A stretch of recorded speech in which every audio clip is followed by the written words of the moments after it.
Scenario F, NICU. Baby Z is a 3-week-old infant in the NICU, Nursery 2. He was at 27 weeks gestation when delivered. He has been progressing well after a short period of CPAP and remains in 24% flow support. He is receiving continuous tube feedings. He has demonstrated a steady weight increase.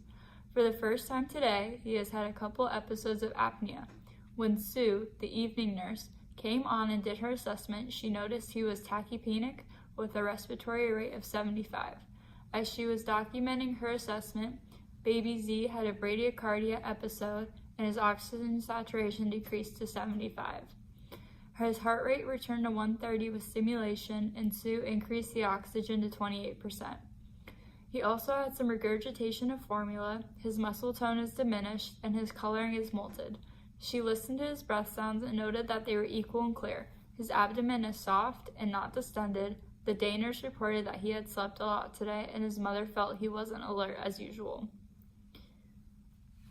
A baby is classified as preterm when they are born before 37 weeks with extreme preterm births between 23 and 28 weeks. Babies born extremely preterm often experience respiratory and cardiac issues due to their underdeveloped respiratory and cardiac systems. Preterm infants also have underdeveloped immune systems, making them more susceptible to infection, which can quickly lead to sepsis. Preterm infants have a difficult time regulating their body temperature as they do not have the stored body fat and cannot generate the appropriate amount of heat to counteract what is naturally lost. Behaviors that are commonly displayed by preterm infants include an increased frequency for feeding and sleep as their body needs the energy and time to develop.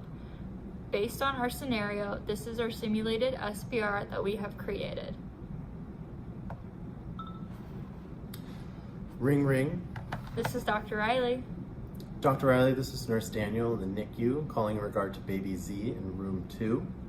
It was documented by the day nurse that baby Z slept most of the day, with his mother reporting that while awake, baby Z had been less alert and lethargic. There has been no change to baby Z's demeanor as he is still mostly sleeping and lethargic while awake. What's the background entail, including the past 36 hours? Baby Z is 3 weeks old after being delivered at 27 weeks gestation on a continuous feeding tube, having had a steady increase in weight. Baby Z progressed well after a short period of time on CPAP and remained at 24% flow support.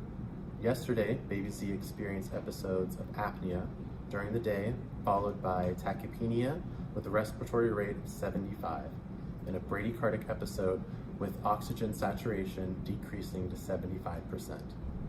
In the evening, as documented by the evening nurse Sue. After stimulation, the heart rate returned to 130 and oxygen was increased from 24% to 28 flow support. Baby Z had some regurgitation of formula with diminished muscle tone and molted coloring. His abdomen is soft, not distended, and his lungs are clear with equal breath sounds. What would your assessment be?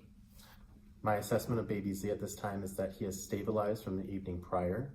His vitals have remained stable with a heart rate of 130 and oxygen saturation back in normal range with the flow support of 28%.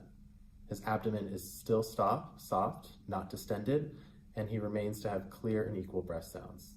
I believe his diminished muscle tone and molted coloring were due to a decrease in body temperature. Excellent. Do you have any recommendations for his treatment? I recommend that we continue the treatment course and continue with routine assessments of vitals, while also increasing his food intake and more closely monitoring his temperature, providing warm blankets and fluids as needed. Fantastic. Sounds good. Update me in another 12 hours or if any issues arise. Will do. Awesome. I really enjoyed taking a clinical scenario and breaking it down SBAR throughout the whole process with my partner. I thought we did a really good job providing that information to the scenario, breaking it down where needed to be for assessment and recommendation, as well as the background of the patient. I'm really happy with the way it went. I don't think at this point, I don't know anymore to be able to say that there's anything that we should have added. You know, if I thought there was something that needed to be added to it, it would already be in the video itself. But I think altogether that the whole process and working with my teammate Reilly, that it all went really nice and smooth. So I look forward to do something like this in the future and becoming more comfortable with the S-barring situations and more knowledgeable in the actual healthcare process in order to properly assess and diagnose and look at ways for recommendation as to the treatment.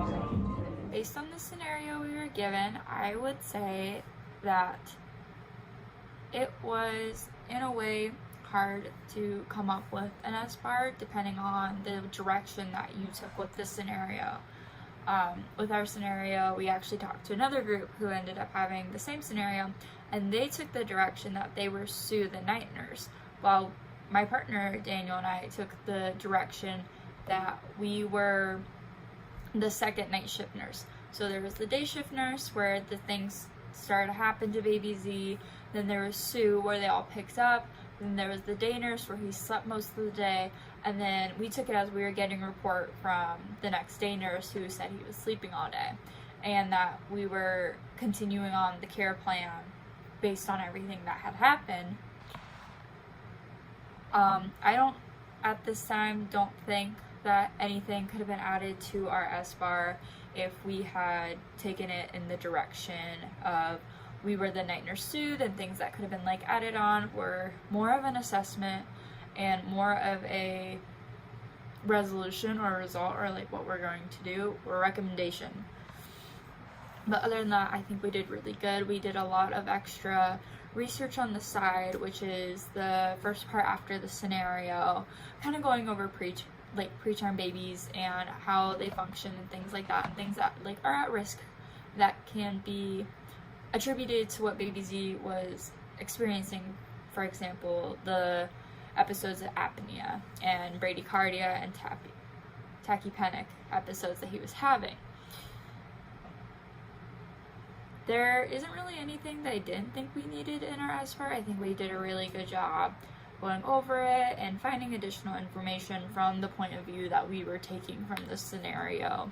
And I think that we worked really, really well together, and we worked hard to get it all done, and we spent a lot of time, and the communication was really good. So I don't believe that there's really anything that we could take out at the time being because of the direction that we took with the scenario. I believe that that the significance of the situation was presented to the physician. However, because of the route that we took, a lot of what happened we considered background information, so then we didn't really have any current information because we assumed that we were not Sue the night nurse, who this all happened to during her shift and during her assessment. But I do believe that we outlined that the fact that he was still sleeping, lethargic, his mom was saying that he's not as active as he usually is, and how that's important. But however, sleeping a lot is common with preterm babies because they are so small and they are still developing.